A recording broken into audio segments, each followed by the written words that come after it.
Hi, welcome to the channel where we provide an alternative view to the common narrative.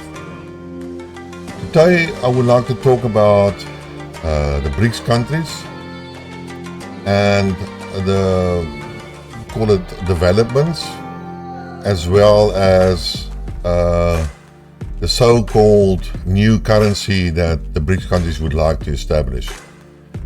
Now, we have heard a lot of hype about the BRICS countries, but they are a force to be reckoned with. There were 5 countries initially, well, not initially, but let's say for a long time: Russia, China, India, Brazil and South Africa. And it basically was a grouping that slowly but surely, well, they were established in 2004, and in 2005 South Africa joined, but they were slowly working on an alternative type of world economy where they could support each other and could establish a sort of a bulwark, or is that the right word, or a wall or means by protecting themselves against the hegemony of the West, and especially America, which was evident from the actions that the United States did in terms of Yugoslavia war, the Gulf Wars, but 1 and 2, and Afghanistan, and subsequent actions that they took.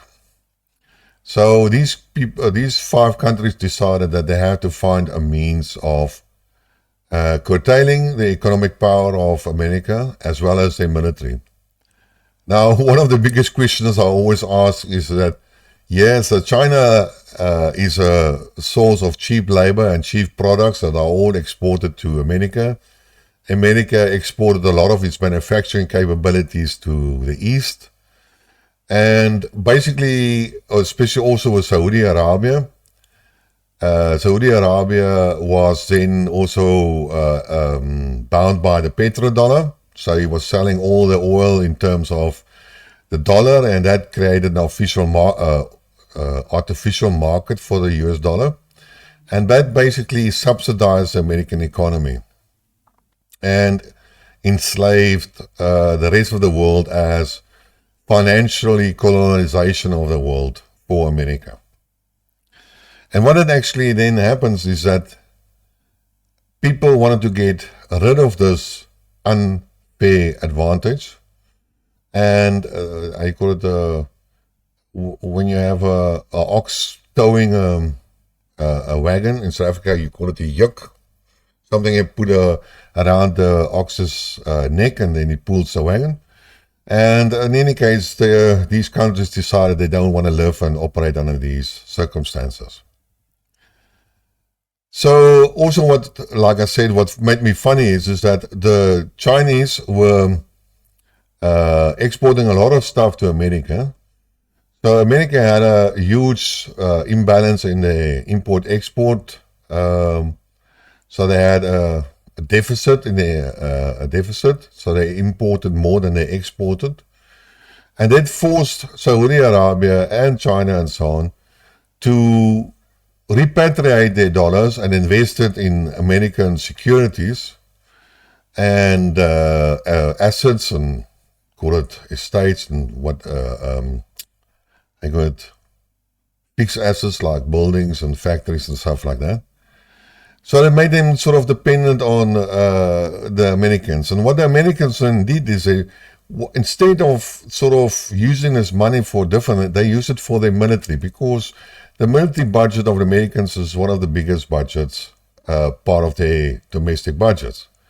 So but then the Americans used that military to threaten China and the rest of the world. So in effect, if you want to really look at it, you will find that the Eastern countries like China and the rest of the world were financing the military, the US military, which was actually threatening them. So they were actually financing their own destruction, or their potential destruction, or their military threat that they experience. That's a very unsound position to be in. Now, the BRICS countries, it's not all about um, shaping a replacement, finding a replacement for the US dollars. I listened to a video from Rick, what's his name? I just had the name. Rickards. In any case, American economist. And he was actually saying that the BRICS countries have more than 198 meetings a year of different sections or different departments from these 5 countries. And these meetings ranged from global warming to trade agreements to whatever subject they were talking about. Regional conflicts, regional development, whatever. But there were about 198 meetings. And about these meetings, none of these meetings were ever reached the media or so. They were never talked about. But we had our recent meeting here in South Africa of the heads of state. So South Africa hosted that meeting. Unfortunately, Putin couldn't attend due to this ridiculous international crime warrant for arrest. And South Africa is bound by that. So Putin couldn't attend, so Lavrov was here. And everybody expected that the BRICS countries would announce a new currency to counter the US dollar. But that was not on the cards. I know we've read many articles and videos and so on that the BRICS it was in the pipeline to do it. But like all things, these things take time. The whole financial system, the biggest things that the Americans actually did, or the West did, is by freezing Russia's assets, foreign assets, and disconnecting them from the SWIFT. Now, this already happened sometimes also for Iran I don't know which year, but in 2014, there were a number of sanctions placed onto Russia when they annexed Crimea. So Russia realized that this is going to happen or might happen, and they developed their own SWIFT alternative and credit card payment systems. The Chinese did them themselves, similar systems. But they were all going slowly because everything was time and there was no real haste for it until the Ukrainian-Russian conflict, where the Russian assets were frozen. And suddenly, international trade was hampered. But Russia and China had systems in place, but they didn't have enough participants. But they were ready for this, and they were well prepared. They convinced a number of countries to either join this new alternative to SWIFT, to accept the Russian credit card systems and the Chinese one. And as an alternative, they developed the technology to do transactions in their local currencies. And this is what we have been seeing over the last year and a half and so on. The biggest step was actually when Saudi Arabia decided to break away from the petrodollar and to sell its oil in yuan and any other currency, local currency. And that was a huge step in moving away from the US dollar. And Jim Rickards, that was his name. Any case, so at the end of the day, it doesn't look too good for the US dollar. When the US dollar loses its international currency status or trading status, then it wouldn't be that strong. The American economy will suffer, and there wouldn't be that much money available for the military, and that will have serious consequences for America itself. But again, nothing happens overnight. But with the freezing, this whole matter has accelerated. So the process of the BRICS countries to establish an alternative to US dollar, it's on its way and it's been accelerated. And there's more and more discussions. Now, the establishment of trade in local currency is not a good thing.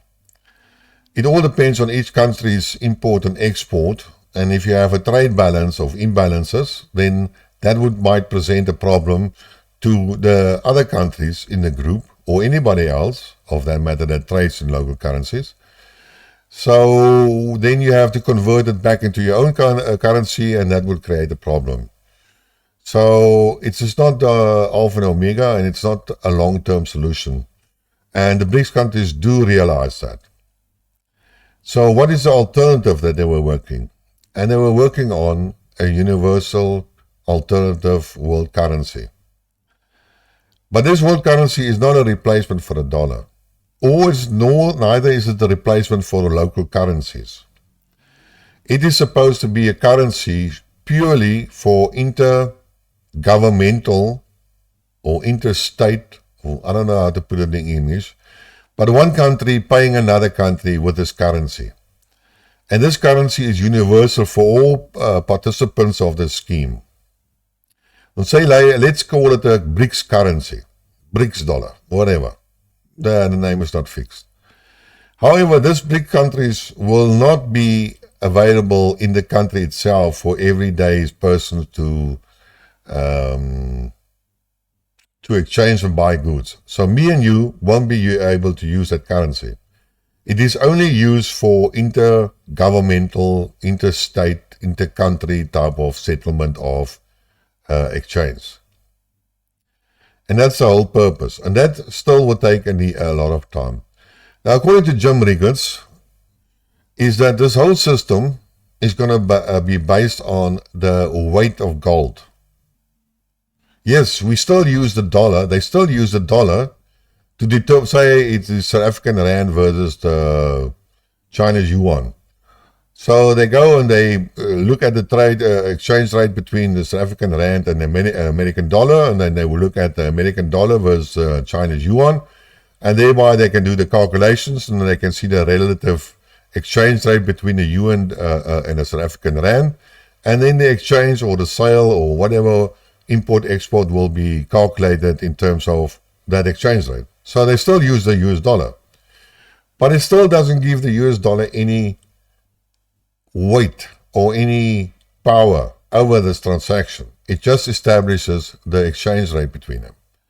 And that is the same that they're trying to create with this BRICS currency, which is weighted in gold.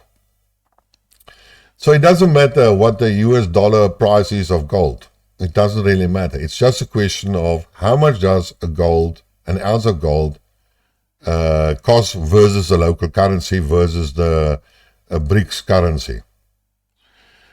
Because the US dollar, it is actually it has all the good things, retains all the good things of the dollar, but the US dollar retains all the bad things. During these last 70 years, since it was established, the American, because it was a world currency, a lot of institutions and programs and banks and, well, I don't know, software, I don't know, whatever is entailed in that, was set up to manage these things, like derivatives, futures.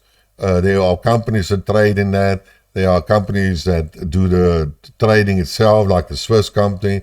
There are companies that do credit ratings and whatever. Those are all based on US dollars. And if the BRICS create a BRICS country that is against the gold, it is not dependent on the dollar. They just use the dollar to determine the price of the exchange rate of the gold. So the US dollar still has to maintain all this infrastructure to handle the dollar. But it has no influence because it cannot attack any of these BRIC countries or member states. So it cannot manipulate the financial value of that. They can do derivatives, they can do manipulate the price of the gold versus the US dollar, but that's it. They cannot manipulate the gold price versus any other currencies because it is bound by the BRICS countries, which is underwritten by the BRICS currency, which is underwritten by the BRICS countries. So this is basically what they are trying to establish. But like I said, everything takes time. And it's not going to be a replacement. A lot of people still have, or a lot of countries still have, the US dollar as a reserve. But because the US government weaponized the dollar, it created a fair amount of anxiety amongst holders of the US dollar. And they're going to get rid of the US dollar. And a lot of this US dollar is going to be repatriated. Or the Americans are going to force their partners or their so-called friends in Europe to absorb these securities and bonds in order to buy them up so they can prop up the US dollar. But it's not going to help. And just for the sake of Jim Ricketts actually said that this system is nothing more or nothing less than the original proposal made by the Brendan Wood. Brendan Wood was an economist at that time when it was established. And that is what he wanted to actually create. He wanted to create a neutral global currency, which was used for exchange rate. But at that stage, the American government said no, and that's how the US was established as the world currency. And Brendan Woods actually warned them that it will not be able to last. It will be a short-term benefit, but at the end of the day, the chickens will come home to roost. And that is what's happening now. Now, what has also happened is that in this meeting, 6 new members were accepted by the BRIC countries. There's a lot of other countries that would like to line up. Now, while the BRICS countries was 5 countries, they couldn't establish basically this new monetary system. They need participants to do this. The more countries that can join BRICS, the more countries that can become part of the system, the more viable it is to establish this BRICS currencies. So as you can see, it will not happen overnight. It will still take some time. As far as I understand, these 6 countries will be formally made part of the BRICS. These 6 new members will become part of the BRICS early next year. So again, meeting was held in September. Full membership only happens next year. So it takes time, and one has to be patient. So, but I believe this is going to be like, I wouldn't say logarithmic curve or something like that, but the further it progresses, at this stage, the change in the dollar is slow and gradually, but as it gains momentum, the change will start to accelerate, and suddenly there will be a huge loss in the confidence of the dollar, and that is basically a collapse. It won't be a straight line. It will be more like a asymptotic curve, which is usually represented by a logarithmic curve. So don't expect any fires and doom and gloom. You still have time to make your arrangements, but do accept that there will be an alternative. The alternative makes sense, a lot of sense, because gold was always accepted as an international storage of wealth and as a measurement of monetary value. And it was actually not, it's an implementation of a very old idea which was already established a long time ago. So it's not a bad idea. It's not what most people think about this. I know Hudson has talked about it, but I don't think he's as clued up in this respect than Jim Ricketts. So I like the idea or the explanation given by him. There will be more members for BRICS because everybody sees what is happening. You can look at the other institutions. There was the T7 or G7. Why am I always T? G7. The G7, which was only the Western countries. Then we have the G20, which was always an important association. But the G20 had a meeting in China. Neither Putin nor Xi Jinping attended that. So that means that they don't value that type of institution anymore. And if you look at the other institutions that are being created, like the ASEAN, the BRICS, SITO, something like that. I forget all the abbreviations for these organizations. But there are a Shanghai Corporation, SCO, Shanghai Corporation Organization. Yeah, that's the right one. Any case, so there are other vehicles that are situated in the global south, in the alternative world, if you want to say it, everything except the West. The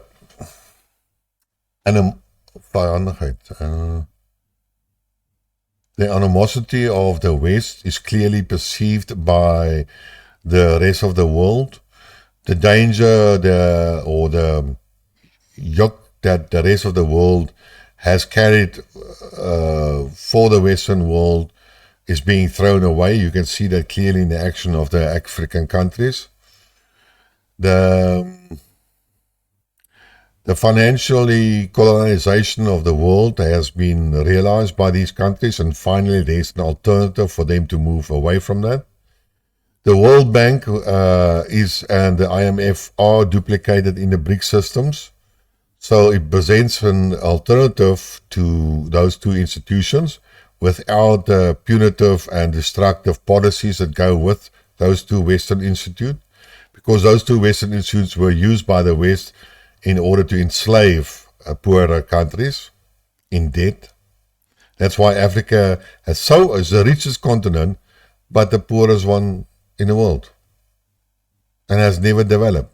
Yes, there are some inherent problems, but it was largely an exploitation of the continent and its resources. So, and they are even ignored. There was a recent climate change conference, and the African nations' proposal was ignored by the West, which is another negative point that the African people see.